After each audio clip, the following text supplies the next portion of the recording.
Hai Sidul Tuber. Salah satu hal yang membuat negara kita bangga adalah ketika putra-putri bangsa kita bisa menunjukkan dan memberikan prestasi terbaiknya. Gak hanya di dalam negeri, bahkan di luar negeri. Hal ini menunjukkan jika negara kita tentunya tidak tertinggal terlalu jauh dari negara-negara maju lainnya. Hal ini telah dibuktikan oleh seorang anak bangsa yang telah berhasil menjadi seorang pemimpin di Amerika. Ia adalah Michelle Wu, yang merupakan wali kota di Boston, Amerika Serikat. Nah, mau tahu seperti apa? Jangan kemana-mana, tonton terus video ini sampai habis.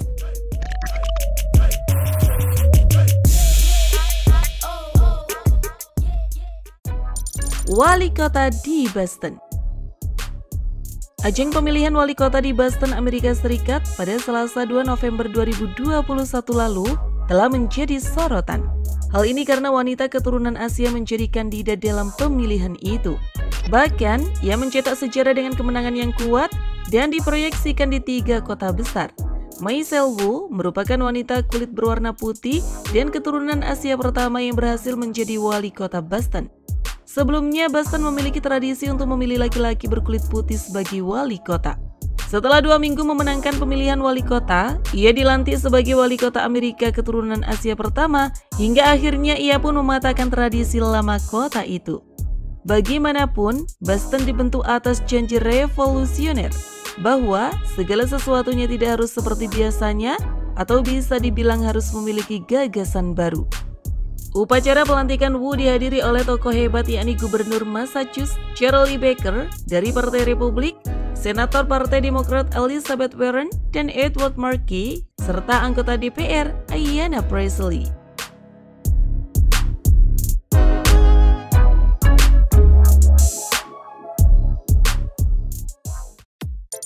Profil Michelle Wu.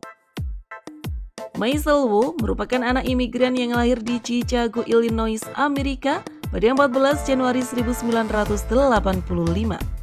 Michelle Wu dibesarkan di Chicago dan kemudian pindah ke Boston untuk berkuliah di Harvard University dan Harvard Law School. Yang membuat bangga adalah bahwa ia merupakan keturunan Chinese asal Yogyakarta, Indonesia. Kedekatannya dengan rakyat menjadikan Michelle Wu selalu memperhatikan rakyatnya. Hal ini ia buktikan di masa jabatannya yang baru menginjak umur 4 bulan. Michelle Wu telah memberikan layanan bus gratis.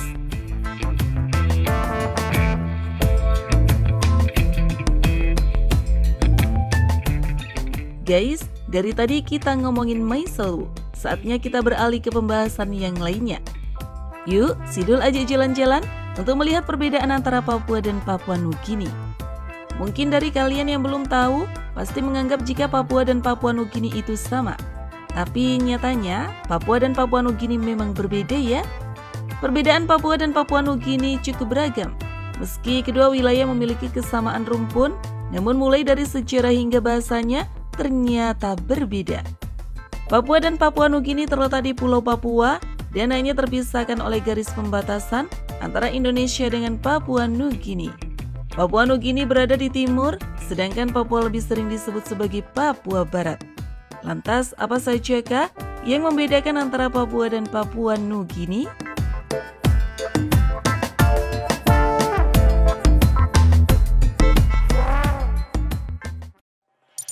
Dijajah bangsa.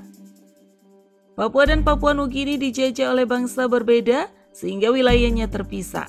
Indonesia mengakui seluruh wilayah bekas kekuasaan kolonialisme Hindia Belanda sebagai kedaulatannya. Salah satu wilayah yang tidak dimasukkan ke dalam wilayah Indonesia adalah Papua Nugini. Padahal Papua Nugini berada di dalam satu kawasan dengan Papua Barat, yakni berada di dalam Pulau Papua. Lalu mengapa Papua Nugini tidak masuk ke dalam wilayah Indonesia? Pulau Papua terbagi menjadi 2, yakni Papua Barat yang masuk ke wilayah Indonesia dan Papua Nugini yang menjadi negara sendiri. Antara Papua Barat dan Papua Nugini memiliki sejarah kolonialisme yang berbeda pula.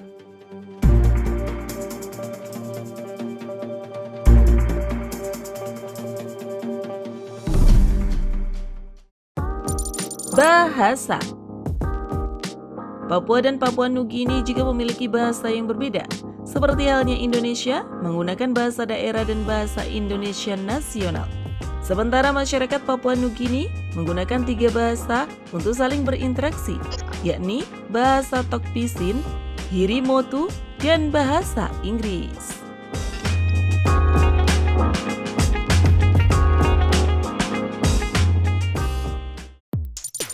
Luas wilayah. Perbedaan selanjutnya yaitu ada pada luas wilayah kedua daerah. Papua memiliki luas wilayah keseluruhan mencapai 81.049 km persegi.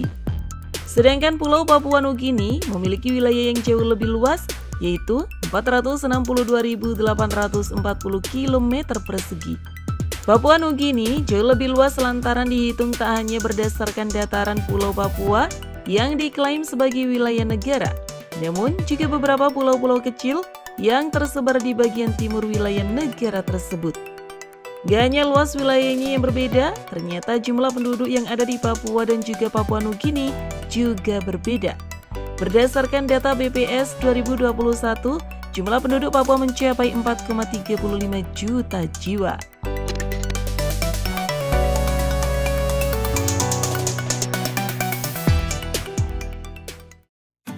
Transportasi. Transportasi di Papua masih terbilang mudah untuk dijangkau. Bahkan saat di Papua, kalian bisa merasakan pesawat subsidi untuk berkeliling ke pelosok-pelosok negeri. Sedangkan jika kalian berada di Papua Nugini, hal ini jelas tidak akan berlaku. Bahkan tiket di sana terbilang cukup mahal loh.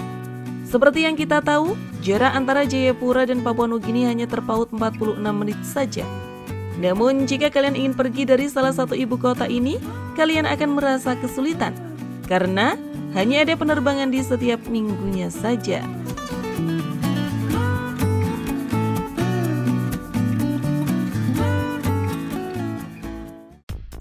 Wisata. Dalam segi wisata, Papua Nugini juga memiliki wisata yang terbilang sangat indah. Salah satunya adalah Teluk Kimbe. Di sini terdapat banyak terumbu karang nan indah yang dihiasi warna-warni varietas ikan dan lainnya. Sedangkan untuk surfing, pantai di wilayah Vanimo adalah tempat terbaik untuk berselancar yang cukup populer disinggahi oleh wisatawan. Tak hanya itu, kalian juga dapat mengunjungi Gunung Wilhelm, mendaki dengan keluarga atau hanya sekedar menikmati pemandangan indah dari gunung ini. Papua juga nggak mau kalah akan keindahan wisatanya, seperti Raja Ampat, Lembah Balim, Danau Sentani, dan berbagai wisata lainnya yang ada di Papua sungguh keren-keren.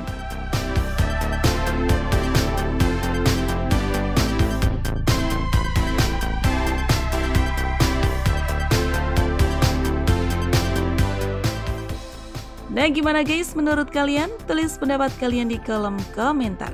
Terima kasih sudah menonton, jangan lupa share, dan sampai jumpa di video berikutnya.